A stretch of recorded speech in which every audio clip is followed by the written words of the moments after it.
Abidjan accueille depuis ce lundi 4 et ce jusqu'au 6 juillet une rencontre conjointe entre le réseau des autorités centrales, des procureurs de l'Afrique de l'Ouest et le comité des chefs de police. Au menu, le renforcement de la coopération judiciaire dans le cadre de la lutte contre le crime transnational. À l'initiative de cette réunion qui réunit experts de la CEDEAO, de la Mauritanie et du Tchad, l'Office des Nations Unies contre la drogue et le crime et la GIZ étaient à la cérémonie d'ouverture nos reporters Issa Badini et Marius Seri. Crime organisé, réponse de l'Afrique de l'Ouest au trafic. C'est sur cette thématique que s'est ouvert les travaux de la rencontre entre le réseau des autorités centrales et des procureurs de l'Afrique de l'Ouest, WACAP, et le comité des chefs de police d'Afrique de l'Ouest. Dans la salle, des experts en droit et de sécurité venus des 15 pays de la CEDEAO, de la Mauritanie et du Tchad.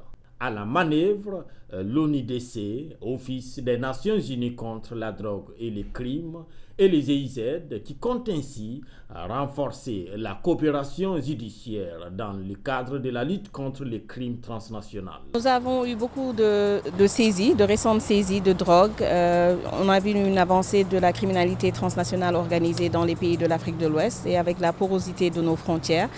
Il semble urgent et important que les forces de police et les magistrats collaborent pour mener à bien les enquêtes. Nous avons compris qu'il faut une coopération plus poussée, une coopération franche et qui va permettre le dialogue entre les autorités judiciaires et les autorités policières.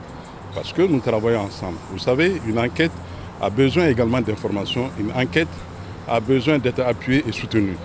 Et vous savez que dans la lutte contre la criminalité transfrontalière, donc nos États doivent collaborer ensemble. Donc il faut que les autorités policières, par exemple de la Côte d'Ivoire, puissent mener des enquêtes, faire des enquêtes conjointes avec les autorités policières maliennes et que tout cela soit suivi par l'autorité judiciaire. La cérémonie d'ouverture a été présidée par le directeur général de la police de Côte d'Ivoire qui remplace à cette occasion le ministre de l'Intérieur et de la Sécurité. Youssouf Kouyaté est revenu sur la saisie record de 2 tonnes de cocaïne faite par la Côte d'Ivoire. Pour lui, c'est un résultat qui peut et doit servir d'exemple. Quand on prend 2 tonnes de cocaïne, on a forcément appris des leçons qu'il faut partager avec le reste de l'Afrique. Je pense que c'est tous ceux-ci qui ont milité à ce que la Côte d'Ivoire soit choisie pour abriter cette importante réunion. 41 milliards de francs CFA de cocaïne saisis par la Côte d'Ivoire, 7 milliards et demi de francs CFA par le Burkina Faso, 1 milliard et demi de médicaments saisis par le Sénégal. Selon l'ONIDC, aucun pays de la CEDEAO n'est épargné par les crimes organisés.